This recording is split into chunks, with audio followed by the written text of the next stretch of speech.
welcome to Grafted In, the program that explores the Jewish roots of the Christian faith. Did you know that Jesus was Jewish? His Hebrew name is Yeshua. Did you know that the Virgin Mary was Jewish? Her name in Hebrew is Miriam. Did you know that all the early apostles were Jewish? Did you know the Apostle Paul said that Christians were grafted in to the Jewish roots? Each week, Pastor Don and Donna Long will explore these and many more fascinating teachings about the Jewish roots of the Christian faith, as well as bringing you up to date on events happening in the land of Israel. This is a half hour you won't want to miss. And now, for today's teaching, let's join Pastor Don and Donna Long. Hello, this is Pastor Don and Donna Long, and here we are with another session at Grafted in our special series where we're talking about Israel and the Middle East, what's going on, so you can have some understanding of, who's right, who's wrong, how should the Middle East work out. I hope you've enjoyed this series. Let me know if you have. Donna, last week we ended talking about the Six-Day War. Yes. The fact that in 1967 Israel was surrounded by Egypt, Jordan, Syria, and Lebanon, all pledged total destruction. That's right. They said it was going to be a war of annihilation. They were going to destroy every Jew. There's no declaration of war that needs to be said when you've said this is what we're going to do. They kicked out the UN peacekeepers, massed their troops, closed the Straits of Tehran. All of these are acts of war, and how even though they had superiority in numbers, how a miracle happened. Yes. In 6 days, Israel won that war. In 6 days, they destroyed the entire Egyptian and Syrian air forces. They had gained the whole of the Sinai, all of what we now know as the West Bank, and all of the Golan Heights. Yep. And the only reason the war stopped was because the United States and Russia were concerned that if they continued and got into Egypt and into Damascus, then Russia was going to get involved, and now the United States and Russia would be at war. And so the Arabs were like being totally wiped out, and now we need the United Nations to help. Now we need peace, because we threatened to kill you, but now you're beating us up. Excuse me. Let's see who did what to whom. Now here's what's interesting. We close by talking about the fact that Israel gave the Sinai Peninsula back to Egypt. That's right. That's unheard of. That's right. That's unheard of.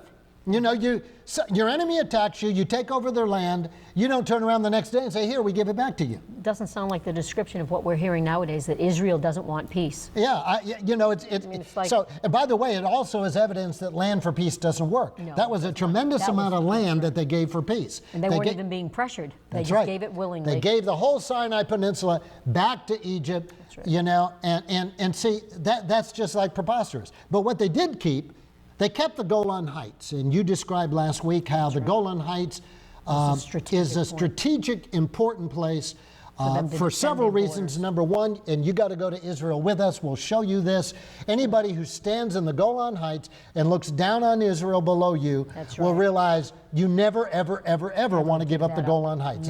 That's ridiculous. It's suicide if you do. It is. And so when people say they should give back the Golan Heights, you don't know what you're talking about. That's right. By the way, the Golan Heights, when the Syrians had that part of land, it was undeveloped. That's right. Might have been a couple of farms. It was primarily mines. Yep. And the other thing the Syrians were doing on the Golan Heights is they were trying to cut trenches across the Golan Heights to drain all the water coming from Mount Hermon that runs down to the Sea of Galilee, to run all the water off into Jordan and Syria. In other words, to blockade all the water that belongs to Israel. That's right.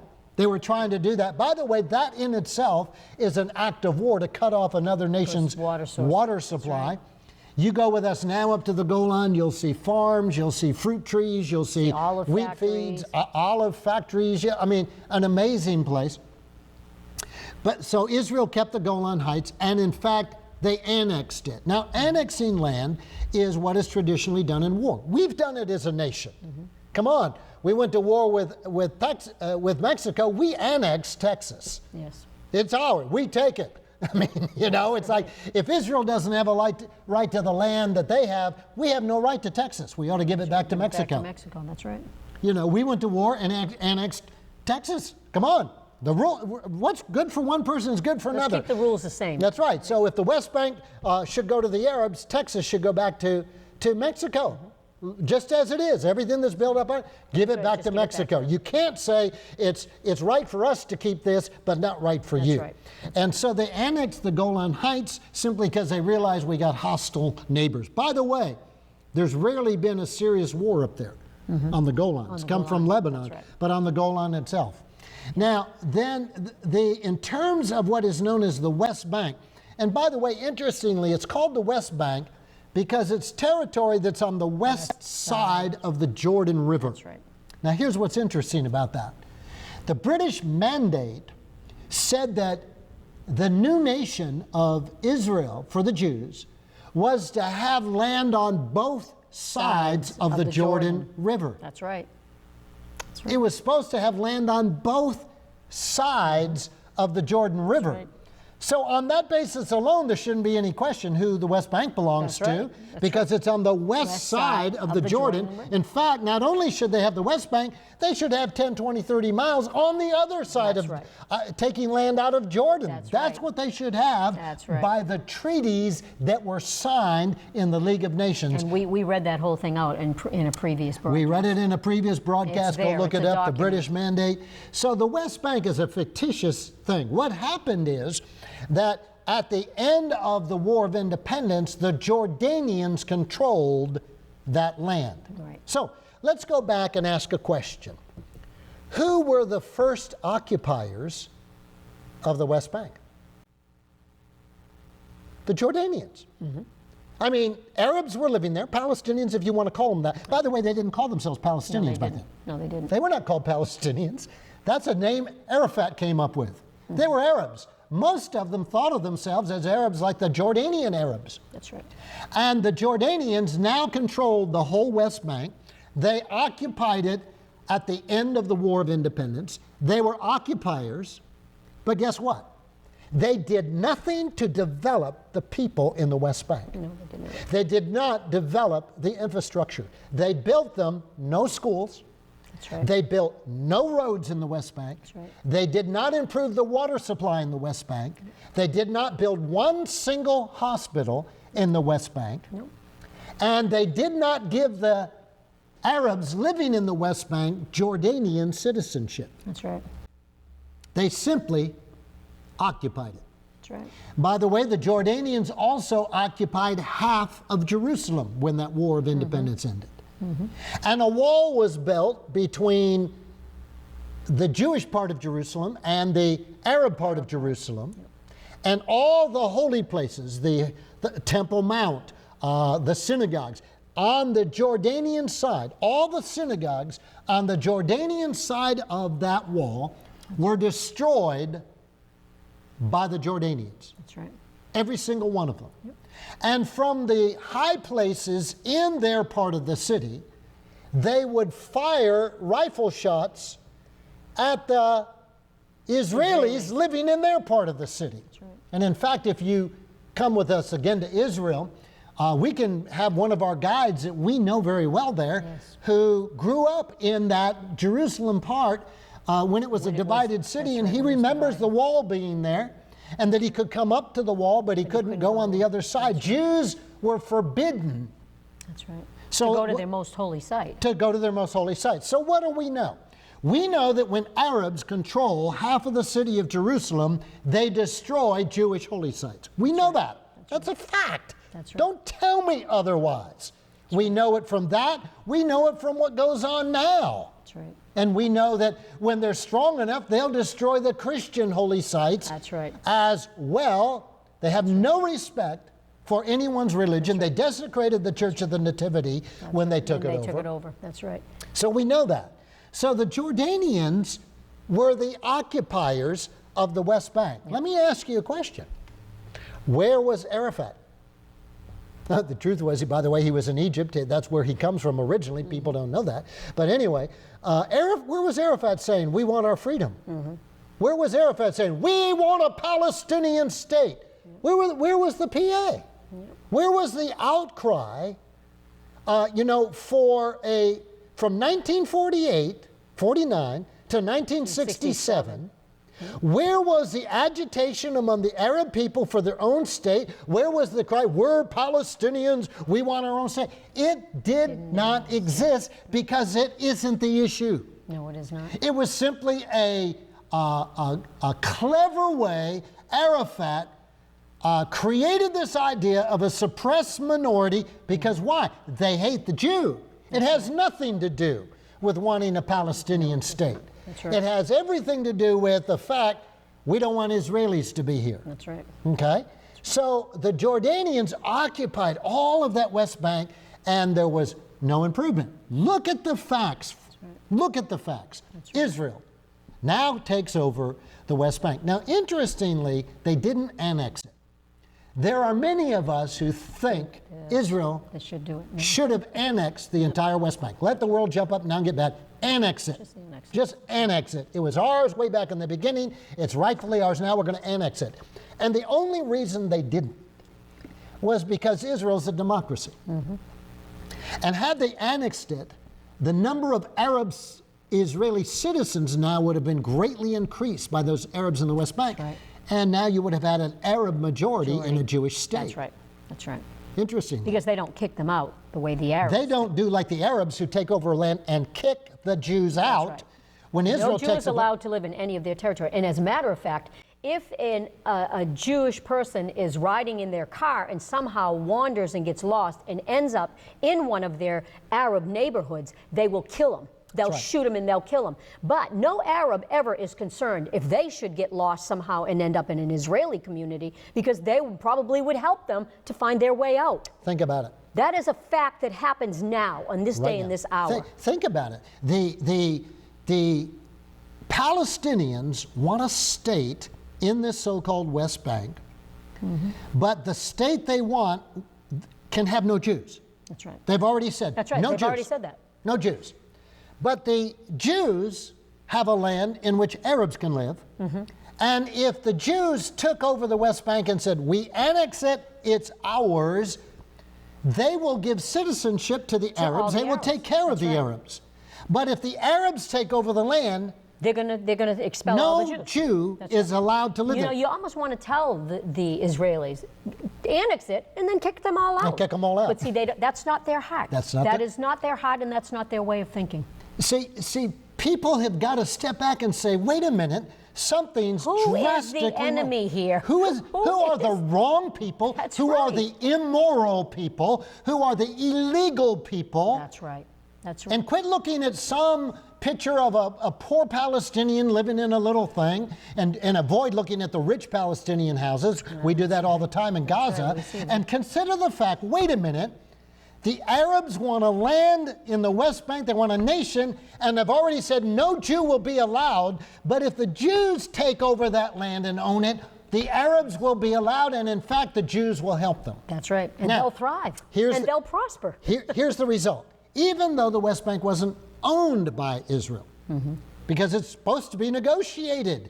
Right. The thing is, come to the table and let's negotiate. Oslo was to say, come to the table and let's negotiate. And now we've come so far that when the Arabs were offered half of Jerusalem, Arafat said no. And they're so afraid of coming to the table and being forced to negotiate. Now they want a unilateral state. It's about time the world stand up and say, you're insane. No, you're not going to get a state.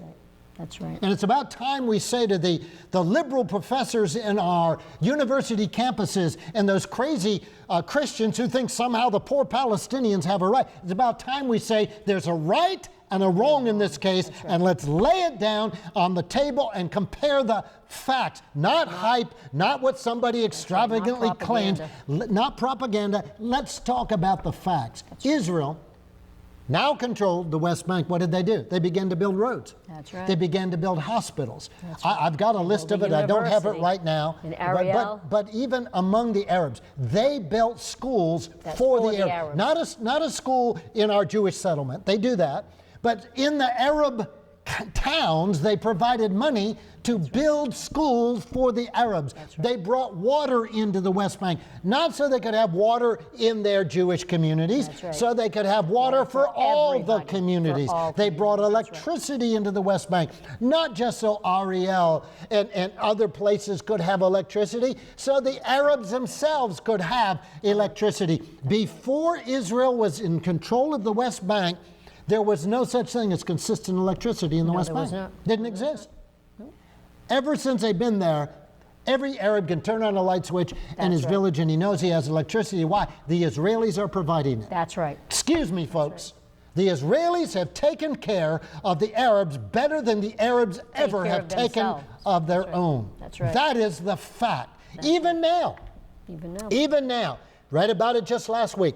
A woman had a complicated internal physical problem that the Arab hospitals in the PA could not take care of, and the Israelis provided for her to come in free of charge, this massive operation to take care of her. Even now, in an Arab town, an Arab gets wounded, and many times they'll run to the Israeli settlement because they know they'll take care of them. They know they'll take care of them. They know they're trained. They'll know you know. But you know, as a Jew, if you were wounded outside just had an accident outside an Arab town, if you went in that town, they would kill you. That is the fact. Just like that. They wouldn't even think twice. That is the fact, my friends. That is the fact. That is the fact. A wounded Israeli will be killed in an Arab town, but a wounded Arab, he knows he'll be taken care of. Right. You know, our friend Ronnie Levy was on duty with the IDF, and he's standing on this hill overlooking these Arab farmers down there, and he said it all of a sudden struck him. He said, I'm standing here and I have my rifle.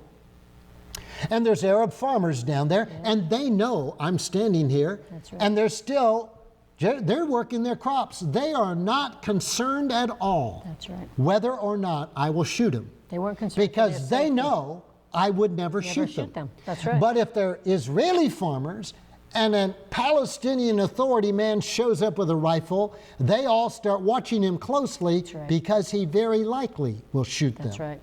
Amazing. So after the 6-day war, the best thing that ever happened to the Arabs in the West Bank happened. That's right. The Israelis were here. That's right. The Israelis were here. And now you got a better life. You got a better education. Your economy begins to improve.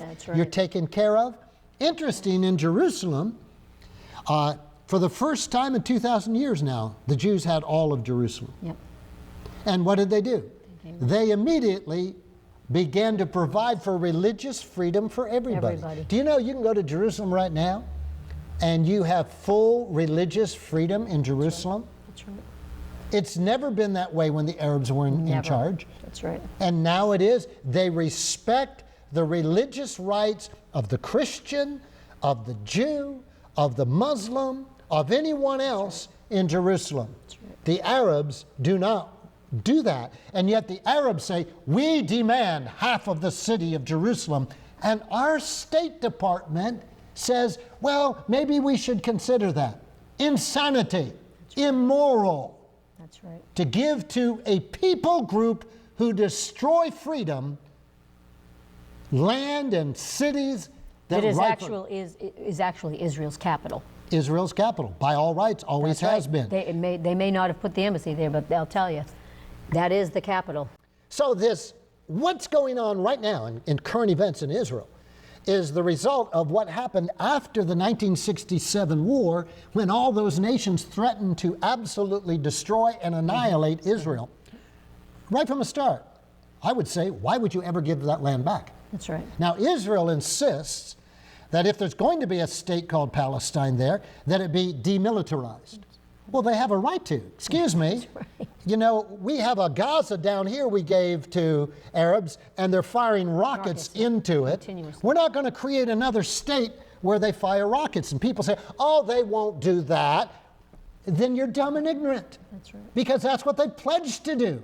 The Palestinian Authority that wants to be a nation still has in its charter that it is chartered to destroy the nation of Israel. That's right. Come on, Mr. Obama, what don't you understand? Why is our government, especially our State Department, why are they so anti-Semitic and so pro-Arab? Why? It is a mystery. What is the mystery of why are the only... Isn't that like sleeping with the enemy? Well, I mean, look at it this way. The only democracy in the Middle East, the only democracy is Israel. That's right. And yet we're going to favor dictatorships? We're going to favor Saudi Arabia? that is far from a democracy. Come on, in Saudi Arabia, you can't build a church. Now, the Saudis can come here and spend millions of dollars and build mosques. So you turn around and say, I have 20 million, I want to build a church in Saudi Arabia. You cannot build a church. And yet our State Department is all in favor of the Arab. Why? Must be that little black substance. It must be oil. It must be the oil. It must be the oil. You know, president after president has pledged support for Israel and kind of hemmed and hawed on some things out of fear of the Arabs. That's right. What is it that we fear? And now we have a president who's absolutely trying to make friends with them. That's right. Even though they vowed the destruction of one of our best allies in the entire world. That's right. Stop and think for a minute. What are you destroying if you destroy Israel? Do you know that the vast majority of medical breakthroughs come out of Israel? That's right. Do you know that the breakthroughs that enabled the cell phone to work, the chips in your computer, that's right. The little small camera that the little camera you ingest and they can look inside of you. Do you know that all those inventions come out of Israel? Think about it. There's a move to destroy the smallest group in humanity that has the largest contribution to the benefit of humanity. That's right. Look at Nobel Prizes in physics and chemistry and medicine. That's right. Overwhelmingly Jewish people. In fact, I think they're a smaller people group. Yeah, less than 1% of the world contributes to the benefits of humanity more than any other people group, including the United States. That's right. And there's a move to destroy them. That's right. Could it be, Donna, that it has something to do with the fact that they are indeed the people of God? I think that there is a real God. That's right. And there is a real devil. Yes, there is. And God said, out of all the peoples of the world, I choose Israel. That's right. Why? He's sovereign. He can make his choice. I choose Israel to be my people. That's right. And I will bless humanity through them. That's what God says. Go read it in your Bible. That's right. He will bless humanity all the families of the earth through Abraham. Abraham. And in fact, he has done that. Yes, he has. And then he says, and those who bless Israel will be blessed. And those who curse Israel will be under a curse. That's right. Those are the world geopolitical guidelines. That's right. I have a people called Israel. I will bless humanity through them. If you'll bless my people, you'll be blessed. If you come against my people, woe will come to you. Now, the Bible's very clear about that. And if we simply looked at the blessings, it's true. If we looked at the curses, that's true. Where's the Roman Empire today? Rome, who scattered Israel all over the world. Where are they? Where's the British Empire today? And Britain was the one that defrauded Israel of all her land. Come on. The British mandate said they were to have all this land. That's right. Britain unilaterally took 3/4 of it, gave it to Jordan, unilaterally. And from that point on, the British Empire ceased to exist. We are crazy if we think as a nation we can make decisions contrary to the support of Israel without this nation of America being absolutely split in two. If we split Israel, this nation will be split. Mark my words, it's Bible. That's right. It'll be split. You know, we were the guiding force behind Sharon giving up Gaza. 3,000 families, Jewish families who were hurting nobody, who bought land that nobody lived on, desert land, and developed a thriving multi-billion-dollar agricultural business, were forced to leave their land as a gesture to peace, to give all of Gaza to the Arabs. We evicted these people out of their home, bulldozed their homes. Their synagogues were destroyed by the Arabs. And our government was part of that. That's right. And in the same week that they were being evicted out of Gaza, Hurricane Katrina hit New Orleans. And the biggest evacuation of Americans ever took place, forcing people out of their homes to survive. That's right. And more homes were lost than in any other disaster. That's right. Now you can say coincidence. I say the judgment of God. That's right. We cause people to be evicted, and in proportion, In proportion. Think about that. You had to get 3,000 families out, then you're going to have to get 60,000 families out of your nation. In proportion, it's going to happen. That's right. And so when we look at what's going on, if we side with the creation of a Palestinian state in land that is no way theirs, it never was theirs. God said it belonged to his people. The League of Nations said it belonged to his people. The British Mandate said it belonged to his people. If we say that out of that land a new Arab state should be created, I am telling you That's dividing the land. that you have divided the land of Israel. And my Bible says, woe to you as a nation. That's right. You will be divided. And I don't say that with cheer, but there's no way that can happen without America being divided. What will it be? Another civil war? A class warfare? States pulling out of the Union like was going to happen back at the beginning of the... I don't know. I just know that if we divide the land of Israel, if we side with that, you will be able to trace it back 5 years, 10 years. I don't know how long it's going to take. This nation will be divided because we divided the land of Israel. Those are sobering thoughts. Yes, they are. Those are sobering thoughts. And all along, Israel has gone into land and provided blessing and benefit. Wherever they go. Do you know they when the Israelis left Gaza, over 1,000 Arabs lost their jobs? That's The right. Israelis employed over 1,000 Arabs. That's right, they did. And the last thing I read, those Arabs still don't have jobs. That's right. So not only did the Israelis lose their homes, many of them still don't have homes. We were visiting the Sapersteins. Yeah. We were in their house in Gaza. Remember that? Rachel's home there. Yes. Yep. And then this year we were in Rachel's temporary place. Yep. 5 years later, they still don't have a home. That's right. Almost 6. Absolutely amazing. And yet the Palestinians are saying, we want a new state.